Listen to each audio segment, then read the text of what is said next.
Most people spend their entire lives chasing happiness, yet it slips away like water through their fingers. Why? Because their idea of happiness depends on things outside of their control. They pin their sense of peace on circumstances, on outcomes, on what the world may or may not deliver. And when the world does not bend to their desires, as it rarely does, they suffer. A man thinks, when I achieve this job, I will be happy. A woman tells herself, when I find this love, I will be at peace. Another believes, when I have enough money, I will finally rest. And yet, when the job arrives, it comes with new demands.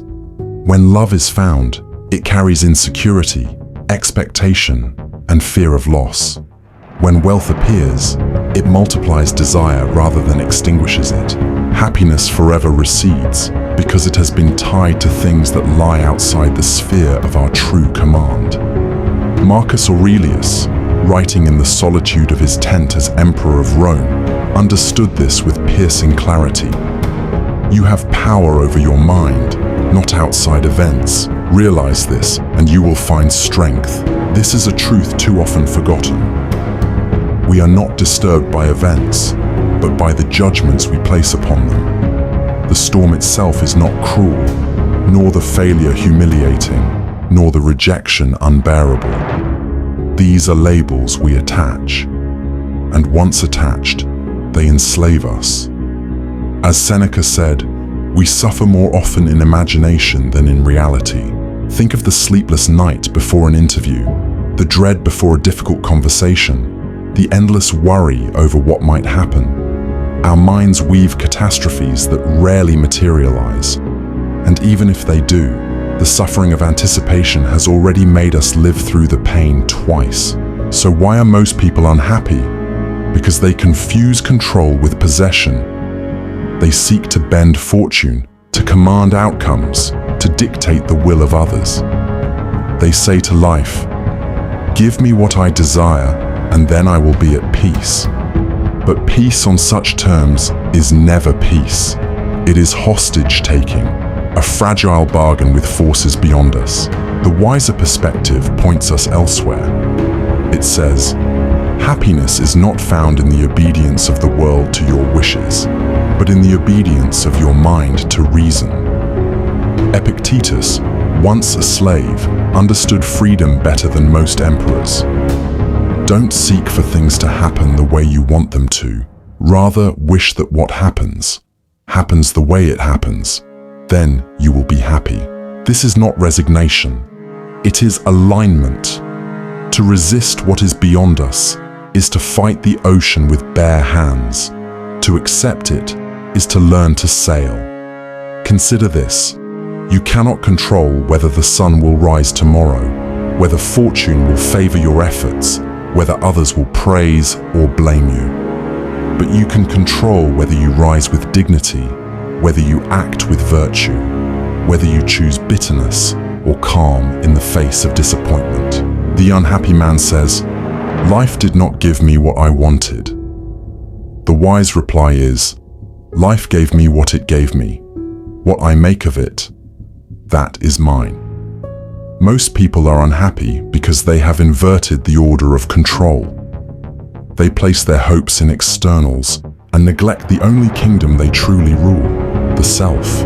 Marcus Aurelius once said, "If you are distressed by anything external, the pain is not due to the thing itself, but to your estimate of it, and this you have the power to revoke at any moment."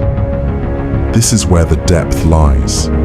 You suffer not because the world is cruel, but because you have granted cruelty to events that were indifferent. Think of loss. A friend departs, a fortune vanishes, health decays. Is this tragedy? Perhaps. But the deeper question is, tragedy according to whom? According to nature, loss is inevitable. According to the universe, nothing belongs to us. According to time, all things are temporary. Plato once suggested that philosophy is learning how to die. The ancients agreed. To live well is to constantly rehearse the art of letting go.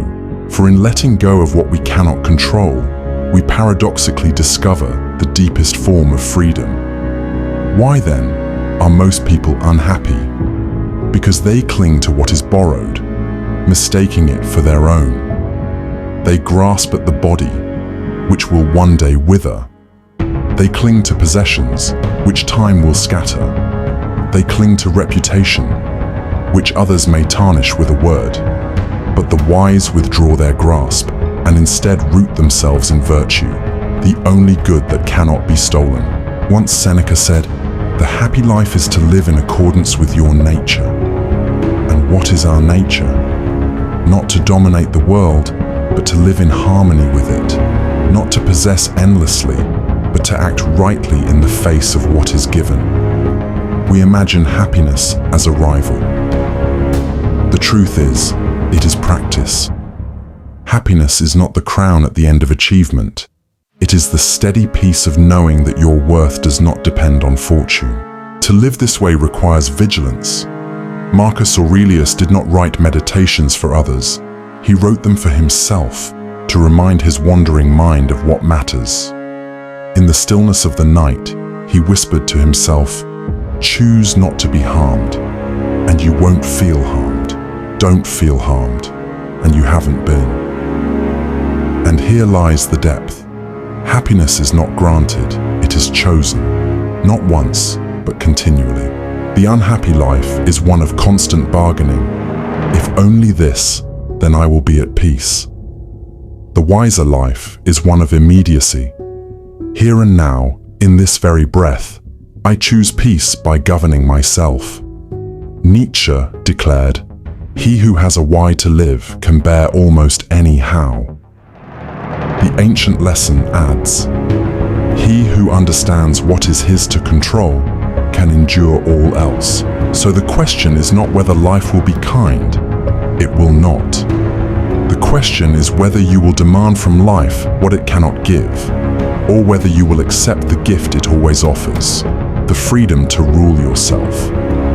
Most people are unhappy because they demand mastery of the universe when the universe only ever offered mastery of the self. And perhaps the greatest paradox of life is this: the moment you cease demanding happiness from the world, you find it within.